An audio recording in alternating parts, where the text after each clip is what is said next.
On est toujours sur la relation de type étoile-étoile ou bien NM. Donc, on vérifie les cardinalités maximales de chaque côté des deux classes. Donc ici, puisqu'on a étoile-étoile, c'est sûr que le maximum des deux cardinalités, c'est le même, c'est étoile. On a le max de la cardinalité classe A est égal au maximum de la cardinalité classe B égal à étoile. Donc, qu'est-ce qu'on va faire? On va créer, c'est-à-dire une table pour chaque classe. Pour la classe A, on va créer une table, pour la classe B, une table, mais on va ajouter ou bien créer une nouvelle table AB qui est l'association entre les classes A et la classe B. Cette nouvelle table AB contient la clé primaire de A et la clé primaire de B comme des clés étrangères, et pour sa clé primaire, on a deux solutions. Ou bien on va prendre la combinaison des deux clés primaires de A et B, c'est-à-dire une concaténation. Sinon, on va ajouter un nouveau attribut différent des deux autres identifiants comme étant une clé primaire de la nouvelle relation A et B. Vous voyez? Donc ici, au lieu d'avoir, dans le cas de la relation de type étoile-étoile, au lieu d'avoir de créer deux tables, on va créer trois tables. Une table pour chaque classe et une nouvelle table AB qui est association entre la classe A et la classe B. Sur le plan clé, chaque classe, elle va avoir comme clé primaire son identifiant, mais pour la nouvelle table AB, qui est l'association des deux classes, elle va contenir, c'est-à-dire les clés primaires de A et B comme clé étrangère pour sa clé, sa propre clé, ou bien on va ajouter un nouveau attribut, on va le déterminer comme une clé primaire de cette nouvelle table. Sinon, on va faire la combinaison ou bien la concaténation des deux clés primaires de A et B. Par exemple, on a ici une association de type étoile-étoile. Vous voyez que le maximum de la cardinalité de chaque côté des deux classes, c'est étoile. Donc, on est dans le cas de la relation de type étoile-étoile. Donc, on va créer une table pour la classe A. Donc, on a la classe A avec sa clé primaire qui est identifiant IDA avec ses attributs comme champ. La classe B est transformée en une table B avec sa clé primaire, c'est l'identifiant de la classe plus ses attributs. Et on va ajouter une nouvelle classe, d'accord, qui est l'association entre les deux classes, une nouvelle table plutôt, qui est l'association entre les deux classes A et B. Donc, elle aura comme clé primaire ou bien la concaténation. Donc, ici, vous voyez que j'ai mis un plus, c'est-à-dire IDA plus IDB, ou bien une composition des deux clés primaires des deux classes, ou bien des deux tables. Et puis, les deux clés, et on va ajouter les clés de chaque table comme étant des clés étrangères, IDA et IDB. Et bien sûr, l'association, on a deux associations. Au lieu d'avoir une seule association, on aura deux relations entre A et B entre A et AB, B et AB. Vous voyez? Très bien. Donc, le MLD correspondant, c'est une table A pour chaque classe avec la clé qui est l'identifiant de chaque classe, donc IDA avec les autres attributs comme étant des champs.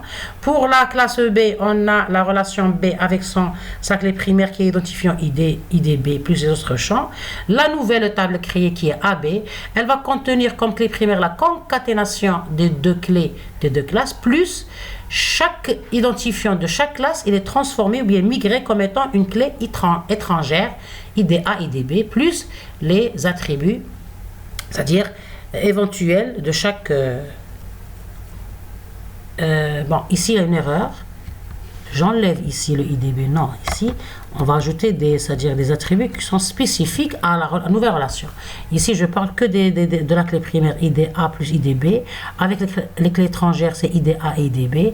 Bien sûr, ici, on pourra avoir d'autres attributs éventuels concernant cette nouvelle table.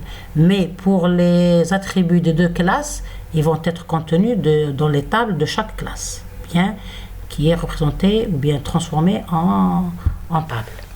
Bien. Maintenant, la règle 5, c'est la relation d'héritage. On sait que dans un diagramme de classe, on peut avoir une relation d'héritage. Ce n'est pas obligatoire. C'est selon votre étude et votre analyse. Si vous faites l'analyse de votre projet et de vos données, vous voyez qu'on peut avoir une relation d'héritage, donc on va la modéliser. Donc, si on a une relation d'héritage, comment la transformer en un MLD, c'est-à-dire dans le modèle relationnel. Donc, le modèle relationnel ne permet pas de représenter directement une relation d'héritage, puisque seuls les concepts de relation et de clés existent dans le modèle relationnel. Et dans le modèle relationnel, on n'a pas la notion d'héritage, il y a la notion de relation, bien de table, et de clés primaires et étrangères et autres. Donc, on a trois solutions dans le cas de la transformation d'une relation d'héritage vers le MLD. La première solution, représenter uniquement la classe mère par une seule table. Donc, si on a par exemple une mère et deux filles, la mère et ses filles vont être représentées par une seule table unique. D'accord? Deuxième solution, représenter uniquement les classes filles c'est-à-dire par une table chacune. Donc, on va, c'est-à-dire présenter que les classes filles. La troisième solution, représenter l'héritage par une référence entre la classe mère et les classes filles. Donc on va voir ça par des exemples pour mieux comprendre. On a ici un héritage entre une classe mère qui a un identifiant IDM et les attributs, et deux classes filles. Chaque classe fille, elle a son identifiant et bien sûr, elle a ses attributs spécifiques. Elle hérite des attributs de la classe mère, mais quand même, elle a les attributs spécifiques. Bien. Donc la première solution, on va créer une seule table pour la classe mère avec tous les attributs des trois classes. La classe mère, la classe fille et la classe fille 1 et fille 2 vont être fusionnés dans une seule table. Donc, le MLD correspondant est le suivant. Donc, on va créer une seule table qui s'appelle mère, par exemple. Elle aura comme clé primaire l'identifiant de la classe mère, donc IDM. Les autres identifiants vont être des classes filles. D'accord? Mais on va ajouter un nouveau attribut qui va s'appeler type de fille pour pouvoir représenter l'héritage. Donc, un attribut qui va faire référence au type de fille. Et on va ajouter tous les attributs des trois classes. A1, A2, B1, B2, C1, C2. Vous voyez? Donc, on va transformer les trois classes en une seule table mère qui va fusionner tous les attributs. Vous voyez qu'on a tous les attributs qui vont se transformer en des champs de table. Cette table-là, elle a comme clé mère l'identifiant de la classe mère, et pour les identifiants des classes filles, ils vont être des clés étrangères. Et on va créer un nouveau attribut qui va s'intituler type de fille, c'est-à-dire sa sémantique, il va nous mentionner le type de la fille, c'est-à-dire le type du champ. Bien, une remarque, particulièrement, c'est-à-dire cette solution, elle est particulièrement adaptée lorsque la classe mère n'est pas abstraite, lorsque la classe mère ici n'est pas abstraite, parce qu'on peut avoir un héritage avec une classe mère abstraite. Donc cette solution, elle est particulièrement adaptée ou bien utilisée lorsque la classe mère n'est pas abstraite. Bien, la deuxième solution, on va créer une table pour chaque classe fille. Vous voyez? Donc on aura deux classes, deux tables. Chaque table se compose des attributs génériques et des attributs spécifiques. Donc, on va faire migrer les attributs de la classe mère vers la première fille et les attributs de la classe mère vers la deuxième fille. Vous voyez? Parce que A1 et A2, ce sont les attributs génériques, c'est-à-dire général, qui vont être hérités par la fille 1 et la fille 2. Et les attributs B1, B2 et C1, C2 sont les attributs spécifiques, c'est-à-dire qui sont spécifiques à chaque fille. Bien, donc le MLD correspondant pour la deuxième solution est le suivant. On a deux tables au lieu d'une seule. Donc on a deux tables, la table fille 1 et la table fille 2. Donc la première table fille 1, elle aura comme clé primaire l'identifiant de la classe fille 1. Et on va faire migrer les attributs génériques, c'est-à-dire les attributs de la classe mère, plus les attributs spécifiques de la classe fille 1, qui sont B1 et B2. Et une deuxième table fille 2 qui aura comme clé primaire l'identifiant de la classe fille 2 et comme champ, on va faire migrer les champs de la classe mère c'est-à-dire les attributs de la classe mère comme des champs plus les attributs spécifiques C1 et C2. Vous voyez? Donc remarque, cette solution est particulièrement adaptée lorsque la classe mère n'est pas abstraite. Le même cas que la solution 1.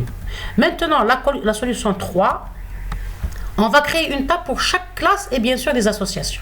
Donc on va avoir trois tables. Une table pour la classe mère, une table pour la classe fille et une table pour la classe fille 1 et fille 2. Maintenant, on va voir comment choisir les clés primaires et les clés étrangères si on existe. Donc, le MLD correspondant à cette troisième solution, on a une table pour la classe mère qui a comme identifiant, bien comme clé primaire, l'identifiant IDM de la classe mère et plus les attributs de la classe. Ils vont être des champs de la table. On a une table pour la fille 1 qui aura comme clé primaire IDF1.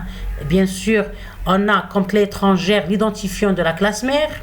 Et bien sûr, les champs vont être les attributs de la fille 1.